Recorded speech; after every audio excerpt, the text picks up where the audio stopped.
Lower middle class ફેમિલીમાંથી આવે છે અને એમના પપ્પા પોતે ખેતી કરે છે અને ગામમાં રહી અને બાળકે જબરદસ્ત રિઝલ્ટ લાવ્યું છે. તો ઓવરઓલ પર્સન્ટેજની જો દીકરાઓ વાત કરું ને એના તો 99.21. ડિફિકલ્ટમાંથી ઇઝીએસ્ટ રે હેલામાં હેલું બનાવ્યું કઈ રીતે? એ બધી જે થિયરી હોય એ હું લખીને તૈયાર કરતો. મિનિમમ મેં 10 થી 15 વાર બધી થિયરીઓ લખીને તૈયાર કરી છે. મારા મમ્મી પપ્પા બહુ ખુશ થયેલા એ ટાઈમે કે કાળા માથાળો માનવી ધારે તે કરી શકે. આપણી કાઠિયાવાડની બહુ સરસ કહેવત છે અને એ કહેવતને સાર્થક કરે છે. આજના ઇન્ટરવ્યુની શરૂઆત એક નાનકડા એવા વાક્યથી કરવી છે કે કાળા માથાળો માનવી ધારે તે કરી શકે. આપણી કાઠિયાવાડની બહુ સરસ કહેવત છે અને એ કહેવતને સાર્થક કરે છે આજનું આપણું ઇન્ટરવ્યુ. આજે અમે આવ્યા છીએ ખેડા જિલ્લાની અંદર આવેલું ભલાળા ગામ અને આ ભલાળા ગામની અંદર આપણો એક વિદ્યાર્થી, ટોપર બેચનો વિદ્યાર્થી, 12 સાયન્સનો વિદ્યાર્થી જેનું નામ છે પરમાર મનીષ અને આ વિદ્યાર્થીએ જબરદસ્ત પરિણામ હાસિલ કર્યું છે.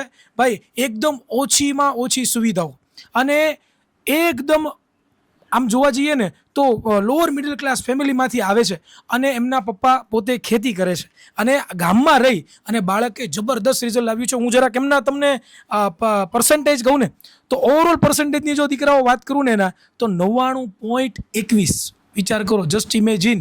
તમને વાત કરું ઓવરઓલ પર્સન્ટેજની તો 96.48. હું વાત કરું થિયરી પ્રેક્ટિકલની તો 97.83. અને હજી આ તો કાંઈ નથી. તમે જરાક જોવા જાઓ તો આના મેથ્સના માર્ક કહું ને તો 100માંથી કેટલા છે ખબર? 97. હું કેમિસ્ટ્રી વાત કરું તો 92, ફિઝિક્સની વાત કરું તો 98. અને આ માર્ક્સ હું એટલા માટે બોલ્યો છું કે આખી જે મહેનત કરી છે ને એ એણે આ ગામ વચ્ચે રહી, બરોબર ને, ઓછામાં ઓછી સગવડતાઓનો ઉપયોગ કરી અને જબરદસ્ત રિઝલ્ટ પ્રાપ્ત કર્યું છે. તો મનીષ, આ આવડી મોટી સફળતા આજે તને મળી છે, બરોબર, તો પહેલાં તો મને કે તને કેવું ફીલ થાય છે એ મને કે પહેલાં. બહુ સારું લાગે છે. બહુ સારું લાગે છે. કેટલી આમ જ્યારે રિઝલ્ટ જોયું ત્યારે કેવી ખુશી હતી? બહુ ખુશ થયેલો, કારણ કે ગામડામાં રહે અને આવું રિઝલ્ટ મેળવવું. મારા મમ્મી પપ્પા બહુ ખુશ થયેલા એ ટાઈમે. આ તું તૈયારી કરતો, બરોબર, પહેલાં તો તું ગામડામાં છો, તો ગામડામાં રહે છો તો તને સાયન્સનો વિચાર પહેલાં લેવાનો કેમ આવ્યો? તો મને એ જરાક કે દીકરા. સાયન્સ અમુક લોકોએ મને કીધું હતું કે સાયન્સ લેવું એ સારું અને મને પહેલેથી સાયન્સ અને મેથ્સમાં ઇન્ટરેસ્ટ હતો તો પછી મેં સાયન્સ લઈ લીધું. તો પછી તને એમ ન થયું દીકરા કે હવે આ વિસ્તારમાં રહું છું, મારી પાસે કોઈ સારી એવી સ્કૂલ નહીં હોય, મારી પાસે કોઈ સારું ટ્યુશન ક્લાસીસ નહીં હોય, કોચિંગ ક્લાસીસ નહીં હોય, તો હું કઈ રીતે સાયન્સમાં સારામાં સારા માર્ક્સ લાવી શકીશ અને મહેનત કરીશ? તો એ સમયે તારા મગજમાં શું વિચાર આવતો હતો? માર્ક્સ કે એ તો પછી મહેનત કરવી પડે. ગામડામાંથી આવતો હતો એટલે એવું બધું તો કરવું જ પડે. યસ, શબ્દો બહુ ઓછા છે પણ દીકરા હું કહેવા જાઉં ને તો એક વસ્તુ તમારા મગજમાં નાખી દેજો કે મહેનતનો કોઈ વિકલ્પ નથી, બરોબર ને? કોઈ સુવિધા તમને ક્યારેય પણ છે એ સક્સેસફુલ નહીં બનાવે. યાદ રાખજો કે તમારી અંદર એક આગ હોવી જોઈએ, એક ચિંગારી હોવી જોઈએ, અને ચિંગારી જ્યારે તમારામાં પ્રજ્વલિત થાય ને ત્યારે રિઝલ્ટ છે ને સોલિડ બને છે અને ચિંગારી પછી મહેનત થાય અને ત્યારે પણ રિઝલ્ટ સોલિડ બને છે. ને આ જીવતું જગતું આજે એક્ઝામ્પલ છે. ભાઈ તમે વિચાર કરો, વિષય વધારે મારે કંઈ વાત નથી કરવી, હું વીડી સરને ડાયરેક્ટ આપીશ, પણ મને દીકરા ખાલી એક તું કહી દે કે તારું આખા દિવસનું શેડ્યુલ કઈ રીતનું હતું એટલે બાળકોને ખબર પડે. સવારે હું 6-7 વાગે ઉઠી જતો હતો, પછી સ્ટડી નાહી ધોઈ અને સ્ટડીનું જે કરવાનું હોય કરી લઉં, પછી 9 વાગે સ્કૂલ જાઉં, સાંજે 5 વાગે સ્કૂલથી આવું અને આવીને હું લેક્ચર જોઉં. મોટાભાગે બધા લાઈવ લેક્ચર જ જોઉં, બધા અટેન્ડ કરું અને એની ડીવીપી એવું પણ સોલ્વ કરતો હતો. ને પછી સાંજે ખાઈ પી અને થોડી વાર વાંચવાનું લખવાનું કરી અને બહુ મોડો નહોતો શું તો 10 વાગ્યા લગીને સૂઈ જતો. ઓકે, તે હમણાં વાત કરી કે સ્કૂલેથી આવતો ને પછી વિદ્યાકુલના લેક્ચર જોતો, તો વિદ્યાકુલ જેવું ઓનલાઈન પ્લેટફોર્મ ઘરે બેઠા ઉત્તમ શિક્ષણ આપે છે એ તને ખબર કેવી રીતે પડી? ક્યારથી ખબર પડી? ક્યારથી તું વિદ્યાકુલના લેક્ચરો જોશો દીકરા? એ સર ધોરણ 10માંથી મને આવી ખબર પડી હતી. બરોબર. અને ધોરણ 10માં પણ મેં સૂર્યોદય અને ભવિષ્યવાણી એ બધું જોયું અને સારા એમાં માર્ક્સ મેળવ્યા અને ત્યારથી ખબર પડી કે વિદ્યાકુલ એક સારું પ્લેટફોર્મ છે, એમાં સારું છે. પણ એ ટાઈમે સાયન્સ નહોતું. ધોરણ 11માં જ્યારે હતો ત્યારે સાયન્સ નહોતું, 12માંથી સાયન્સ આવી ગયું. પછી એમાં મેં બેચ લીધી કારણ કે ખબર જ હતી કે વિદ્યાકુલ બેસ્ટ જ આપવાનું છે. પછી દીકરા તે વિદ્યાકુલની વાત કરી તો વિદ્યાકુલમાં એપ્લિકેશનમાં અંદર તું ટોપર બેચમાં જોડાણો તો કયા ફીચરો તે યુઝ કર્યા સૌથી વધારે? તમને લાગ્યું કે નહીં સાહેબ આ બધા ફીચરમાં મજા આવી ગઈ કે જેનાથી મારા રિઝલ્ટમાં કંઈક 4 ચાંદ લાગ્યા? એમાં સર ડૉક્ટરનું સોલ્યુશન હોય, પછી સર સાથે મેસેજમાં પણ વાત કરી શકે અને કોઈ પણ ડાઉટ હોય તો તરત એનો જવાબ મળી જતો હતો. કોઈ પણ નાનું મોટું ડાઉટ હોય કે એવું કોઈ પણ હોય તો એમાં પણ વધારે મને એ પડે. હવે મારે તને એક છેલ્લો ક્વેશ્ચન પૂછવો છે, પછી હું વીડી સરને માઇક આપીશ. છેલ્લો ક્વેશ્ચન એવો પૂછવો છે કે તું આ જે બાળકો સ્ક્રીનની ઓલી સાઈડ બેઠા છે એને તું શું કહેવા માગે છે કે શું આવા ગામડાના વિસ્તારમાં રહી અને વિદ્યાકુલ ઉપર ભરોસો કરી સાયન્સ જેવી જે સ્ટ્રીમ છે એની અંદર ઉત્તમ પરિણામ લાવી શકાય કે ન લાવી શકાય, એ મને તું કહે. લાવી શકે.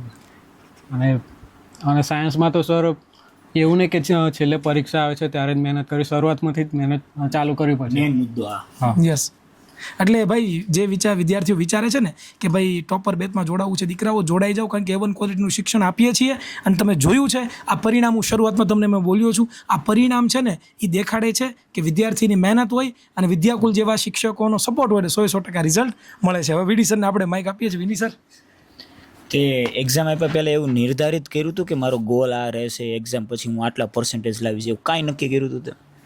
હા, એ સમયે સર ફિઝિક્સ કેમિસ્ટ્રી થોડું અઘરું લાગતું હતું, તો એમાં મેં વધારે મહેનત કરી. એમાં ગોલ તો હતો જ કે 70-80 ઉપર તો આવશે, પણ 90 ઉપર આવી ગયા. જોયું, 70-80 નો ટાર્ગેટ રાખ્યો હતો, 90 ઉપર આવી. પણ એનો મતલબ પણ એમ નહીં, વિદ્યાર્થીએ પણ એવું નથી વિચાર્યું સાહેબ. અહીંયા એક વસ્તુ જોઈએ કે ઘણા ખરા વિદ્યાર્થીને એવી માન્યતા હોય કે બસ હવે મારી મહેનત 70-80 ની થઈ ગઈ, બસ હવે હું વધારે નહીં વાંચું ને તો હાલ છે, મારો ગોલ અચીવ થઈ ગયો બસ. પણ ના, એવું નથી. કર્મનિષ્ઠ કહેવાય આને.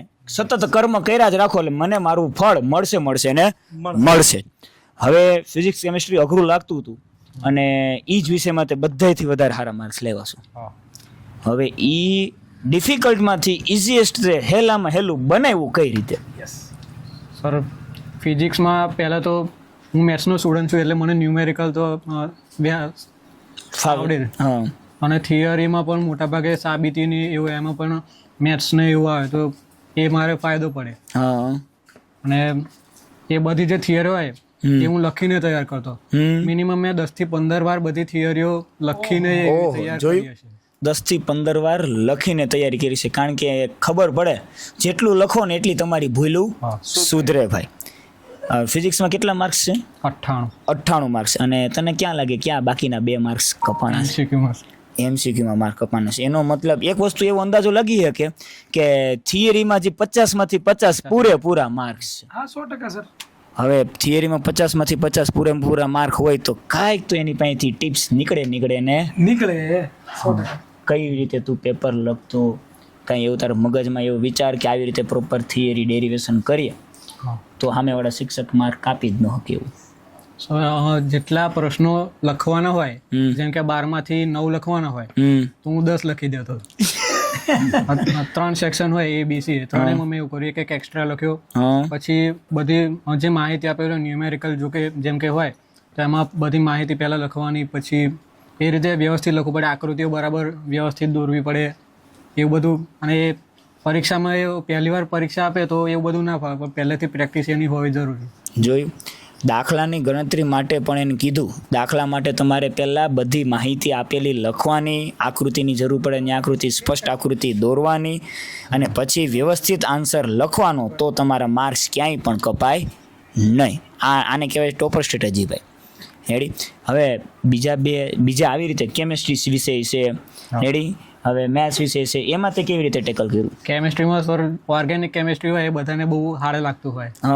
પણ અમારા તો એ જ હથિયાર હતો, એમાંથી જ માર્ક્સ લેવાના હતા, કારણ કે એ જ મને ઇઝી લાગતું હતું વધારે. આ ઓલું કહેવાય, ઓલું હું અત્યારે કહેવત મગજમાંથી નીકળી ગઈ, પરંતુ બધાથી જે ડિફિકલ્ટમાં ડિફિકલ્ટ છે ને એને જ પોતાનું શસ્ત્ર બનાવી લીધું અને એને જ બ્રહ્માસ્ત્ર બનાવીને ચલાવી લીધું ભાઈ. રેડી? તો હવે જે MCQમાં માર્ક્સ કપાણા અને આવી જે તને ટિપ્સ મળી, એ ટિપ્સનો આઈડિયા અને એ બધું ક્યાંથી લાગ્યો હતો? ટિપ્સ એ સર હું પહેલેથી જ મને એવું થોડું ઘણું બધેથી મળી રહેતું હતું આઈડિયા ને એવું. વિદ્યાકુલમાં પણ એમાંથી પણ સારી રીતે એવું બધું મળ્યું. અને બિંદાસ થઈને વિદ્યાકુલમાંથી તને કઈ રીતે હેલ્પફુલ થયું તારા માર્ક્સ અચીવ કરવા માટે? વિદ્યાકુલમાં સર કેવી રીતે લખવું, પછી કેવી રીતે તૈયાર કરવું, એવું બધું તમે શીખવાડતા હતા, એ પણ વધારે હેલ્પફુલ. એનો મતલબ યાદ તો છે. કહેતો તો ખરા કે અહીંયા તમે આ વસ્તુ નહીં લખીને તો માર્ક્સ કપાય. સાહેબ, આ દીકરો જવાબ આપે છે ને એ પરથી મને એક બહુ બહુ બહુ ઊંડી વાત છે એ યાદ આવે છે કે ઘણી વખત લોકો પૂછતા હોય છે કે વિદ્યાકુલે શું અચીવ કર્યું, બરાબર ને, વિદ્યાકુલના બાળકોને તમે શું આપી દીધું, બરાબર ને. આ જવાબ છે આ એ વ્યક્તિઓ માટે કે તમે સારા એવા શહેરમાં રહ્યો છો ને, તો બની શકે કે તમારી શાળામાં સારામાં સારી સ્કૂલ હોય, સારામાં સારા ટ્યુશન ક્લાસીસ હોય, સારામાં સારી દરેક વસ્તુ હોય, પણ આજે ગામડાના જે અમારા વિદ્યાર્થીઓ છે, જે અમને સૌથી વધારે પ્રેમ કરે છે, એ વિદ્યાર્થીઓ અમારા ઉપર ભરોસો રાખીને બેઠા છે, અને ત્યારે આટલી મહેનત કરવાનું મન થાય છે, અને ત્યારે એવડા મોટા મોટા સેશનો લેવાના હોય, વિદ્યાર્થીઓ માટે રાત દિવસ મહેનત કરવાની હોય, એ થાય છે. અને એ મહેનત કર્યા પછી પણ અમને જે સફળતા મળે છે ને, એ વિદ્યાર્થીના મોઢા ઉપર દેખાય છે, અને રિઝલ્ટમાં અમને દેખાય છે. અને એટલા માટે હવે કહીએ છીએ કે અમે આ અચીવ કર્યું છે અને આ અમે જીતા છીએ. મારે વધારે હવે આગળ વાત નથી કરવી, પણ લાસ્ટ મેસેજ દીકરા તારે વિદ્યાર્થીને આપવો હોય કે જે વિદ્યાર્થીઓ હવે આવનારા વર્ષોમાં 11-12 સાયન્સ કરશે, તો એને તું શું કહેવા માગે છે, શું ટિપ્સ આપવા માગે છે, એ તું કે બાળકોને. જે સાયન્સમાં સર આવશે હવે 12માં, તો એમને એવું નહીં કે પછી હવે એક્ઝામ આવે છે તો મહેનત કરે, શરૂઆતમાંથી જ મહેનત કરવી પડશે, બધું જ સરખી રીતે તૈયાર કરવું પડશે. ડાઉટ કે એવું કંઈ હોય તો સરને પૂછી લેવાનું તરત જ. અને એમ નહીં કે મોડા લગીને ઉજાગર કરે, કારણ કે હું બહુ મોડા સુધી જાગતો ન હતો અને વહેલા સવારે ઉઠતો પણ નહોતો. સબકી માઇન્ડસેટ અલગ અલગ હોતી યસ. એટલે આ વસ્તુ યાદ રાખજો, જે વિદ્યાર્થીઓ 10માંથી હમણાં 11 સાયન્સ કરશે કે 12 સાયન્સમાં આવશે, ડે 1થી તૈયારી કરવી પડશે, બરોબર. ધોરણ 10માં તમે હોય અને તમે છેલ્લા 2 મહિનામાં જબરદસ્ત તૈયારી કરી અને સારા મતલબ એવું સાયન્સમાં થાય ભાઈ, થાય એવું સાયન્સમાં ડે 1થી તૈયારી કરવી પડે, ત્યારે આવું ઝળહળતું રિઝલ્ટ આવી શકે. તો દેટ્સ ઇટ, બસ આજ મારે વાત કરવી છે. અને મળીશું પાછા ક્યારેક આવા જ ઝળહળતા વિદ્યાર્થી સાથે, આવા ઝળહળતા પરિણામના સેલિબ્રેશન સાથે. ત્યાં સુધી રજા આપશો. જય ભારત, ભારત માતા કી જય.